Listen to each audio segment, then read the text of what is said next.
প্রিয় দর্শক, আসসালামু আলাইকুম। আজকে যে আপনারা ভিডিওটি দেখবেন সেটি হচ্ছে একটি বাজার, আর এই বাজারটি অবস্থিত হচ্ছে খুলনা বিভাগের দাকপ থানার দাকপ ইউনিয়ন ৬ নং ওয়ার্ডে অবস্থিত। আর এই যে বাজারটি রয়েছে একদম অত্যন্ত সুন্দর এবং গ্রামীণ। আর এই এলাকায় হিন্দু ঘোষিত এলাকার প্রচুর হিন্দু মানুষ এখানে বসবাস করে। ঘুরে দেখলাম এবং একদম সরলতা, অনেক সুন্দর, এবং তাদের সাথে আমি কথা বলেছি, চা খেয়েছি, খুব ভালোই লেগেছে। আর এই এলাকার মানুষ কৃষি, আর এর পাশেই রয়েছে সুন্দরবন থেকে কাঁকড়া, কাঠ, নানান ধরনের জিনিসপত্র এনে বিক্রি করে, ব্যবসা বাণিজ্য আর কি করে থাকে। আর এই বাজারটি মিলে সপ্তাহে বৃহস্পতিবার আর সন্ধ্যা থেকে রাত 10টা পর্যন্ত। প্রিয় বন্ধুরা, পুরো ভিডিওটি দেখে যদি ভালো লাগে অবশ্যই আমার চ্যানেলটি সাবস্ক্রাইব করবেন। পুরো ভিডিওটি দেখতে থাকুন।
বাজারে আর সেই বাজারে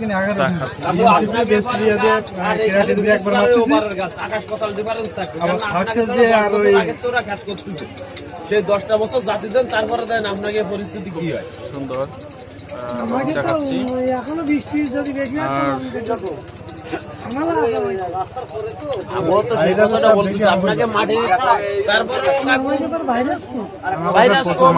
এটার মূল কারণ আপনাকে প্রতিগণে জল ওঠে, জল নামে মাটির একটা পয়জন, এটা ধুয়ে বেরোয় যায়। কিন্তু আমাকে বললে জল ভরলি সরে না, সরলি ভরে না। আমাদের মিলে প্রচুর ভাইরাস। এখানে কি শ্মশান আছে নাকি? ওই যে শ্মশান, ওই জায়গায় কালী পুজো হয়, এখানে এখান থেকে 30 বছর আগে একটা লোক এরকম বসে এখান থেকে যাইতে পারতো না। হ্যাঁ, 30 বছর আগে 20 বছর আগে এখান থেকে একটা লোক বসে এখান থেকে যাইতে পারতো না, একটা লোক। কেন? এত পরিমাণ জোর জার ছিল, ভয় ছিল এখানে, ভয় ছিল, প্রচন্ড ভয়। আর সেখানে এখন লোকাল ওখানে পড়ে, এখানে পড়ে বোমা এটাকে এই এলাকা যত মানুষ মারা গেলে এখানে পড়ে, এখানে পড়ে। আমাদের হিন্দু এলাকা 5 গ্রামের সমন্বয় গঠিত এই জায়গায় শ্মশানকালী বাজার আর শ্মশান। এটা 6 নম্বর অনুষ্ঠান সব 5 গ্রামে। 6 নম্বর ওয়ার্ড, এই 6 নম্বর সিটিগুনে 6 নম্বর ওয়ার্ড, সিংজোড়া, রামনগর, দক্ষিণ দাকপ, ধোপাদি। আর ইউনিয়ন হচ্ছে দাকপ, থানাও দাকপ, উপজেলা দাকপ, জেলা হচ্ছে খুলনা।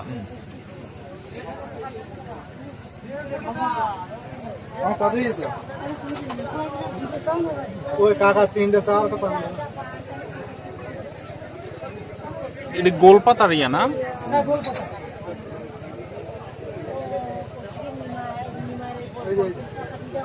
পুরনো দেখার কিছু নাই এলাকায়, পুরনো দেখার কিছু নাই। যেমন পুরনো বড় মন্দির বা দর্শনার্থী যে জায়গা আছে না, দর্শনীয় কোনো কিছু নাই। সুন্দরবন ছাড়া আমাকে একমাত্র পৃথিবীর সপ্তম আশ্চর্য আছে সুন্দরবন, আর এখন আছে তরমুজ, দক্ষিণে তরমুজ। যেমন আগে যে যুগটা ছিল, যে এক একটা এলাকার রাজত্ব ছিল, না তা নাই। যেমন নাটোরের একটা রাজবাড়ি, রামনগরের একটা রাজার বাড়ি, তারপরে বাগেরহাটের খানজান আলী, তারপর 60 গম্বুজ, এরকম। কালীবাড়ি এনে কত দূর? নদী দাকব নদী পারে ওপর থেকে। ও আচ্ছা আচ্ছা, ওখানে কি মন্দির আছে? হ্যাঁ, মন্দির আছে, বড় মন্দির। বড় মন্দির। লক্ষ লক্ষ মানুষের সমাগম হয় ওখানে কালী পুজোয়। মানে শুধু 533টা পাঠা বলি হয়েছে ফাল্গুন মাসে হয়। ফাল্গুন মাসে হয়। গতবার হয়েছিল 560টা পাঠা বলি 560টা। হয়, আর এবছর হয়েছে 533টা। মানুষ তো মানে লক্ষ লক্ষ বিভিন্ন হাজার জেলা হাজার থেকে লক্ষ আসে না? লক্ষ মানুষ হয়, মানে হ্যাঁ। আমাদের কি বলে যাবো যে কি পরিমাণ লোক হয় ওদিকে। একদিনের মেলায় যে এত বড় মেলা মনে হয় বাংলাদেশে কোথাও হয় কিনা জানা অন্যান্য নেই। জেলা থেকে লোক আসে। বিভিন্ন জেলা ওই যে তিলডাঙ্গা।